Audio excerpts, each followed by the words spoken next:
interesting development, people. Very interesting development today on at least two sites that are friendly to Larry Reid, that being Knockout Media and Breaking the Culture Silence. They are posting legal documents that purports that Larry Reid is suing accuser number one. If these individuals are reporting this claim, then I'm sure CTV has posted the same, possibly in his Patreon. I must admit, as someone who has and still believes the story of accuser number one, I find this very shocking that Larry Reid has taken such an action. But then again, I shouldn't be surprised because at this point, Larry Reid has no other choice in this matter. In my humble opinion, if his intentions are to continue to pursue a career in the entertainment field, Larry cannot look to secure deals with these type of open claims and allegations out there against him. For example, I refer you to T.I. and Tiny, whose entertainment career was sidelined due to sex trafficking allegations. Similarly, the same fate would befall Mr. Reid. For me, I'm pretty much persuaded in my beliefs and whom I believe. However, if Larry Reid is indeed innocent of these charges, I wish him nothing less than total vindication and the condemnation of anyone that has falsely defamed him. Accordingly, I will issue a public apology to Mr. Reid, and as well, I will help to clean these YouTube streets of defaming statements of these regards. Having said that, I'm at peace with any lawsuit against the accuser because it's going to finally give the people what they need, and that is the truth tried in a legal setting. According to Larry Reid's side, these allegations were made against him since 2009. This can be confirmed via a comment posted by Kendall, an individual that is very close to Larry Reid, his in-studio production engineer and longtime church member. The lawyers don't like these motherfuckers more than Larry don't like these motherfuckers. So you know this is gonna be good, Rich. This is gonna be so good, crew. So the accuser said his cousin, allegedly molested him as well. I won't call his name. And then Reid was accused by him in 2009 and again now in 2021. He accused his pastor before Reid of some stuff too. Baby. Sometimes you have to make an example to let the next idiot free. You know, Kendall, we want to get into all of that. Oh, yeah. The testimonies were very... That you moved on and left us behind. And it's painful to see, you know, you disconnect. Because mind you, what people don't know, that story that he's telling originated in 2009. So they left the church and they owned it. In addition, Larry was secretly recorded by Jimmy Battles. Who is Jimmy Battles? Well, Jimmy Battles was an individual that came to Larry's platform in 2019 to tell of his sexual abuse allegations at the hands of Bishop George Bloomer. This post said this, and here it is. It said, I have heard from the caller from Saturday night show. However, I never heard from the caller from Saturday night show. However, he's in contact with my guest.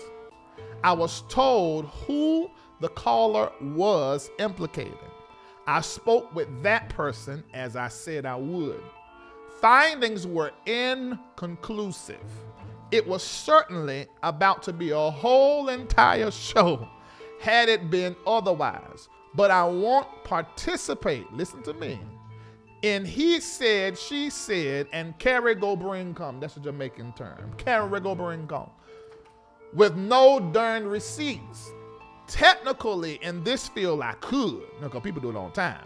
But that ain't how I am doing this. So now I already knew with a story like this that was almost 30 years old, receipts, when I say receipts, it's not in the form of text messages, videos, or pictures, because I knew that wasn't possible. But this is what I know. If a person is committing a rape or sex crime like it's been alleged here, this is not a one-offer. Every predator, every person that is authentically a criminal, they will do it more than once. Even if it's murder, they're gonna do it more than once. There ain't no such thing as no one-offer. So what I began to do at this time, by the time of this post, I had already contacted Skinty George Bloomer.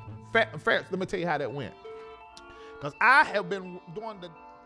Now, during one of Larry Reid's and Jimmy's private phone call, Larry could be heard advising Jimmy Battle on how to handle his situation. Also, during this conversation, Larry acknowledged that he had accusers. I don't have a relationship with Bloomer. Well, then create one, nigga. Such a bitch. Well, saying, why would you say I need to build a relationship with him? I'm not. That's what I did with all of my accusers. I mean, it's part of the healing process. So what I'm talking about something that happened for long periods of time like this. With me, this is a one-off. Yeah, and it wasn't. You can get over that. Get over it. Go heal. This means long before Darren Moore came on the scene, accuser number 1 had made these claims against Mr. Reid. Accuser number 1 had reported these claims to individuals in Larry's camp, such as Chamaco, and also he made these claims directly to Larry Reid, according to these reported text messages. Text messages for which CTV has confirmed that are valid, and text messages that show the case that Larry Reid did not deny the claim.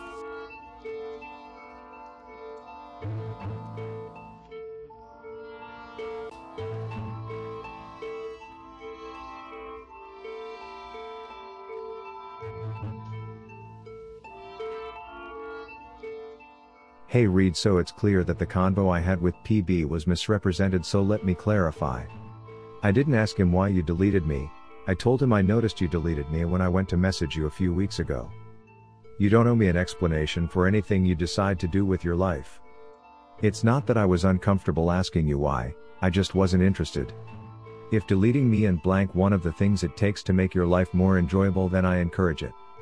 Honestly, if a vision was enough, which I don't believe, for you to make a in-the-moment decision to delete me from your social media without pursuing a conversation after almost 10 years of relationship history, we were never as close as I wanted to believe all these years anyway, bruh. You don't owe me anything. Even your explanation for why you deleted us agrees with my logic. You were able to rationalize that a conversation needed to happen, and in response to that rationalization you decided deleting us was best. That's not the way you respond in a relationship that is value to you. At least that's what you told me. I'm not sure what you meant by under the circumstance. I see why you didn't. I was never aware of a circumstance being created. We don't talk. My initial for wanting to inbox you was to let you know I forgive you. The last 18 months have taught me a lot about my relationship with myself and every other relationship in my life. I've had to swallow some really hard truths. One of them is the fact that for the past 7 years I have assisted in helping you believe that you did not molest me as a teenager. You probably already internalized this on some level, but never enough to apologize, so I did the work for you. I don't need it though. To which Larry Reid replied, I admit that after the vision I should have reached out, but because you didn't reach out after our last communication, I figured something was up, but I waited. The dream was confirmation of that energy, and now this email. That's why I elected to just delete and move on, because I felt you weren't interested in convo at that point. That was my presumption. That isn't your fault. It was what I elected to do, and that wasn't the best thing to do, because it told you and her something about how I felt concerning both of you that wasn't true. Oh. And if I misrepresented what Mako said, then put that on me and not him. As far as me and you, and our relationship, we have talked and re-talked, but we clearly should have talked more. The last few months for me, you wouldn't believe the things I see so clearly now, and the many mistakes. I've apologized till I'm blue in the face publicly and individually when the universe afforded opportunity to talk to people personally, and vice versa. Hopefully one day you want to talk. Had a few typos and misspelled cause I responded quickly. When you get time, let's meet up to talk. I stay near Lenox Mall. Blank is my private cell. These were text messages in which Conscious TV confirmed were valid communications between said accuser and Larry Reid. DM exchange between himself and Larry, where he brings up his alleged molestation, and Larry does not acknowledge the molestation. which is not a omission of guilt, okay?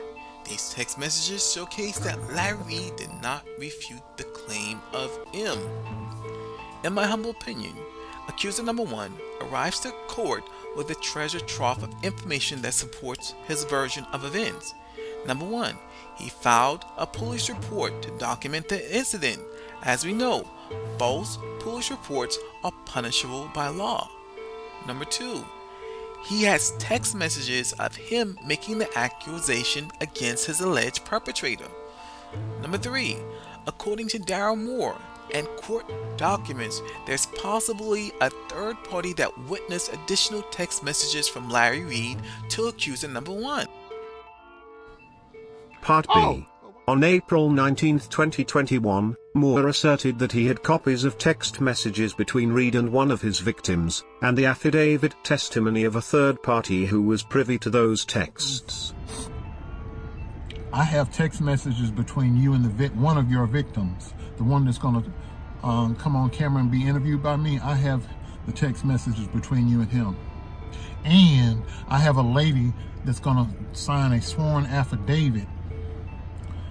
He had a phone that he gave to her, and you weren't aware that she already was in possession of the phone, and you were still texting that old phone. And she saw the text that you sent to the victim, and she's going to do a sworn affidavit about what she saw. You got a lot of explaining to do.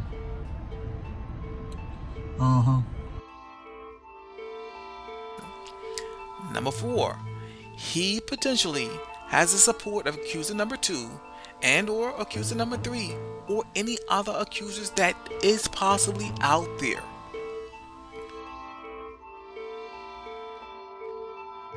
Number 5, and lastly, I think one of the most compelling witness accuser number 1 could call, that would be his counselor, the individual that he sought treatment from. Because what kind of individual in their right mind pays for therapy for events that they never experience? Whether the truth falls on the side of the accuser number 1 or the truth falls on the side of Larry Reid, either way it goes, I'm committed to accepting the truth. In closing, people, hold on to your wigs and your toupees, because this lawsuit has the potential to expand and include multiple accusers, as well as finally resolving the HIV claims. I mean, it has the making to be a blockbuster lawsuit, possibly bigger than Eddie Long. Let us stay tuned and let us stay focused. A person is committing a rape or sex crime like it's been alleged here. This is not a one-offer. Every predator, every person that is authentically a criminal, they will do it more than once. Even if it's murder, they're gonna do it more than once. There ain't no such thing as no one-offer.